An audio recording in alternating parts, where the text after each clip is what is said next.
听说最近元宇宙大热，微光之镜要是能蹭一波热度，岂不是一桩美事？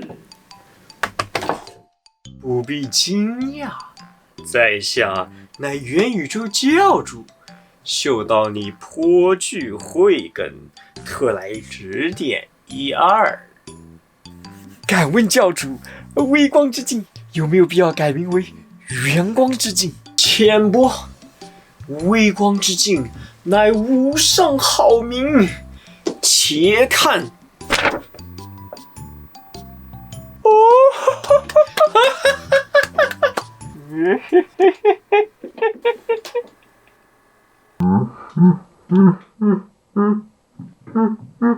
游戏做完了吗？还睡笑，还睡。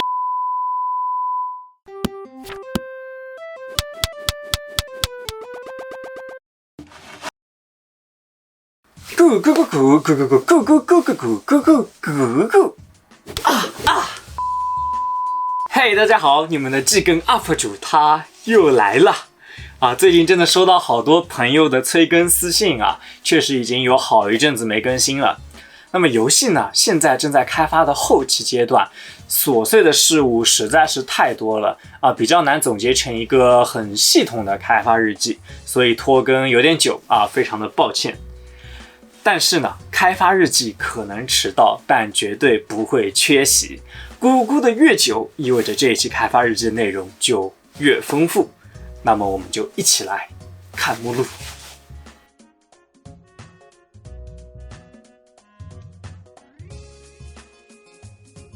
首先呢，说一下关于试玩版的更新计划啊。上一期视频当中啊，我提到过，我们游戏的打击感和特效呢，都做了不少的优化，而且会增加世界地图的功能。那这些呢，我们都将会更新到新的试玩版当中。除此之外呢，还有用户自定义设置的添加，比如说伤害数字的开关啊、震动程度的选项等等。我们还收到非常多用户的反馈说，希望能够用宽屏模式玩微光之镜。那考虑到多方面的因素啊，我们之前是强制16:9的分辨率，在21:9的分辨率下，游戏会出一些很奇妙的 bug 啊，也会有一些特殊机制出现问题。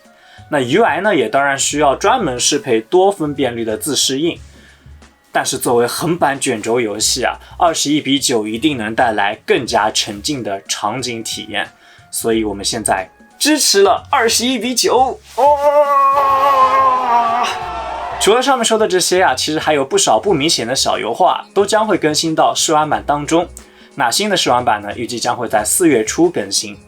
未来呢，在游戏上线之前啊，我们还会再次更新一版试玩版，因为之前跟大家承诺了，我们 EA 版本当中呢会增加改建，也会有画质的选项。那么如果说在上线之前啊，试玩版当中就有这两个功能了，一方面可以帮助我们测试，这些问题有没有 bug， 另一方面也可以看一看大家对这两个功能的反响如何。那么第二次的试玩版更新呢，应该就是在游戏的上线之前了。然后就是大家非常关心的众筹活动到底会在什么时候开放的问题了。其实原本我们计划在3月份就会开启众筹，而且这一期视频应该是告诉大家，我们的众筹开放了，大家快来参加这样子的一期视频。但是没想到因为疫情的原因啊，有点打乱我们的节奏啊，各方面都产生了很多不可抗力的影响，导致我们的众筹没有办法，只能延期。那么众筹究竟会延期到什么时候开放呢？就等我们有了最终确定版的方案之后啊，我会第一时间在各平台的动态分享给大家啊，相信也不会太晚了。那么这期视频，为了弥补大家3月没有参加到众筹的遗憾，我决定我们来一个官方偷跑啊！因为前一段时间啊，我们约了摄影师和摄影棚拍摄了一组周边的套图。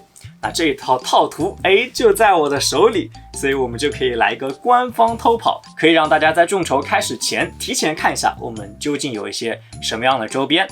那么我们就废话少说，开始官方偷跑。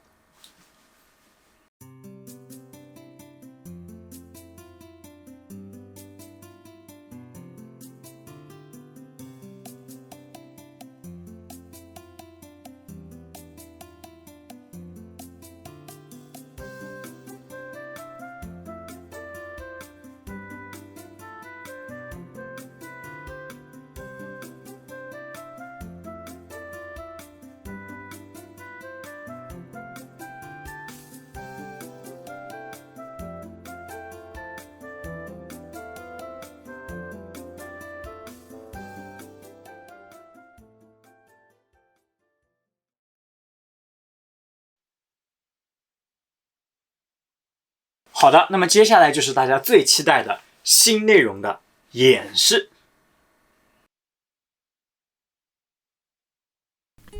上一期视频当中啊，我简单提到过一个关于美好品质的系统，由于还没有确定的名称，我们暂且称它为叉叉之星。在地下区域的某一个地图中，奇洛会唤醒一个雕塑机关，机关会升到空中，并激活周围4个叉叉之星的共鸣区。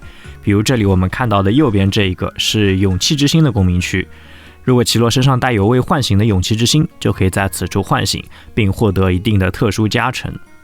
那叉叉之星呢，一共是有4个，背包里将会开启单独的一页，一旦4个叉叉之星全部获得且被唤醒，背景的奇洛将会睁开眼睛，游戏中也将会解锁一些重要的内容。另外，地下还有挑战关，当奇洛尝试拿取悬浮的龙之宝石时，挑战被触发。挑战关过程中会不断的刷出一波又一波的怪物，必须要清除完所有的怪物才算挑战完成。如果其中一波怪物清除的速度不够快，可能会面临下一波怪物接连出现的效果，算是一个考验玩家对地下怪物的应对熟练程度的小挑战。目前你们看到的挑战关体验还比较简陋，后续我们会进一步优化每一波怪物的体验，尽可能做到玩家的战斗沉浸感是层层递进的效果。那完成了挑战之后呢，便可以拿到解锁龙之巢穴必须的龙之宝石。龙之宝石一共有4枚，需要把它们镶嵌到龙之巢穴门口的龙骨上，这里有一定的解谜要素，决定了镶嵌顺序。解锁了龙之巢穴之后就将会直面古龙 BOSS 了。古龙 BOSS 目前我们重做了2版，但我还是不太满意，准备再重做一版，这里就不给大家演示了。上一期视频中我也有简单的提到过地下的黑暗地图，我们对黑暗地图的玩法进行了一版迭代，每一张黑暗地图中都会有可以交互发光的灯柱，与之交互会点亮小范围的片区。如果把整片地图中所有的灯柱都点亮，就是我们现在所看到的这样则会激活光之树的根脉，并点亮整张地图。如果把所有黑暗地图中所有的灯柱全都点亮，则会在另一张地图中获得一份特别的奖励。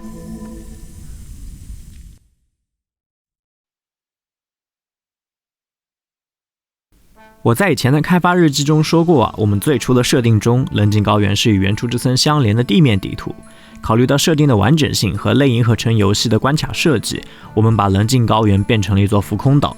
那浮空岛分为地下和地上2个区域。这是我们棱镜高原早期的设定草图，这次我们一起来看地上的区域。我们可以把地上的主要区域称作玛瑙王城。王城的最下方是矮人一族的住宅区，住宅区中可以看到形形色色的矮人一族的 NPC。目前的 NPC 效果还很蠢，我们正在制作他们的 AI， 希望完成的时候会是生机勃勃，有孩子在奔跑嬉戏，有老人在自言自语，当然还有少量的支线任务。住宅区向深处走，会来到王城的高塔。高塔是矮人一族除了休息以外，日常会造访的区域。高塔从下往上分别划分为园艺区、工作休闲区和文艺区，每个区域都会有其独特的场景特色。因为目前高塔内的场景原画还属于比较粗糙的阶段啊，很多地方甚至还只是场景的草图，没有细画过，大家就简单感受一下氛围就好。未来在下一期开发日记中，大家就会看到王城高塔的完全体。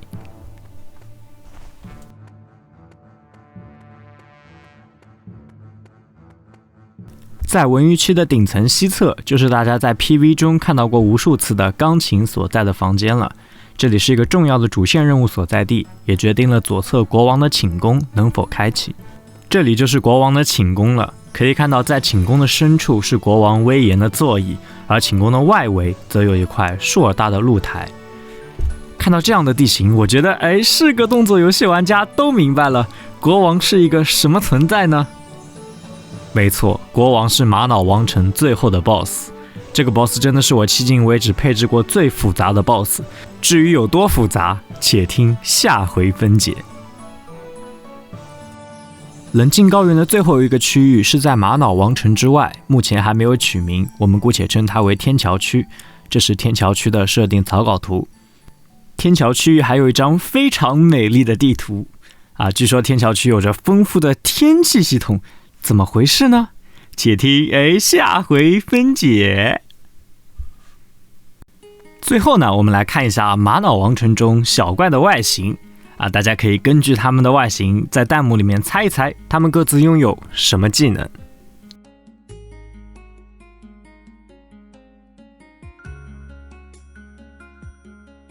重头戏来了，技能和机制。首先，我们对奇罗的2技能光锯做了机制上的优化。现在的光锯除了能够产生时停效果以外，还能够吸收时停对象的微光之力，为主角补充微光槽。当然，同一个目标只能够吸收1次微光之力。加入了这个机制后啊，光锯不再是一个单纯的范围 AOE 加保命技能。当你能够一次停住足够多的子弹，甚至能为自己带来源源不断的能量，短时间爆发出强大的战斗力。然后是主角的3技能，主角的3技能为元素技。随着冒险的过程，可以在各地学习到元素技。在棱镜高原的地下，奇罗可以学会元素技凛冽之光。凛冽之光需要蓄力释放，随着蓄力时间的延长，可以释放1支、3支或5支追踪光剑。光剑会追踪屏幕内可见的对奇罗有仇恨的敌人，命中目标后会爆炸并产生范围伤害，并对命中的目标产生减速作用。对于光剑的追踪目标选择，我们也有一套危险程度分析的机制，会优先追踪对奇罗威胁更大的敌人。最后再介绍一下微光逆流和慧明之眼。微光逆流是一种能量，可以理解为微光之力的逆属性。慧明之眼可以扫描场景，将逆流转至变为顺流，从而成为能被玩家所利用的机关。当玩家处于微光顺流中，可以无限制恢复2段跳的能力，说人话就是可以无限跳，从而到达原本无法到达的地方。因为微光顺流是一种光，是光就能被反射，所以在部分的关卡中还会有反射微光逆流，从而开辟新道路的解谜玩法。以上这些就是我们这一段时间开发的全部内容了。那么最后呢，当然是大家喜闻乐见的福利回馈环节了。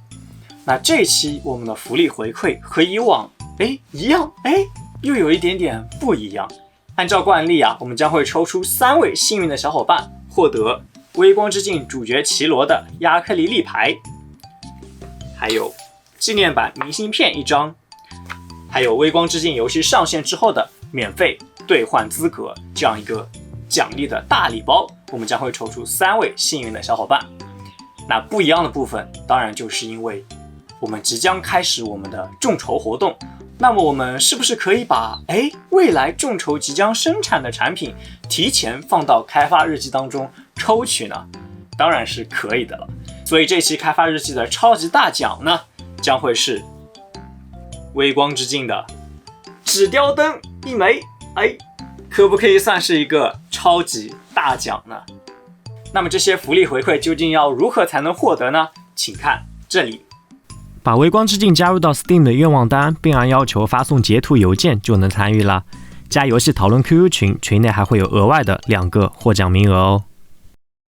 好的，那么这一期开发日记也就到这里差不多结束了。感谢大家一直观看到这里我们也将马不停蹄的继续去开发 EA 版本的最后收尾的部分了。那一直以来也有很多小伙伴来问我，TT你们的游戏已经开发了挺久了，究竟什么时候才能够上线？那我们的计划是等到拿到了游戏版号再上线但是确实比较遗憾版号从去年到现在已经有很长一段时间暂停发放了，我们能做的也就只有耐心的等待。但是在等待的过程当中，我们可以进一步的去打磨游戏，争取在拿到了版号正式上线的时候，可以给大家带来一个更好的游戏体验。希望大家可以陪伴我们一起耐心的等待这一天的到来。那么我们就在下一期开发日记再见喽，希望下一期会是游戏上线之前的最后一期，我们不见不散，拜拜。别忘了3连加关注哦。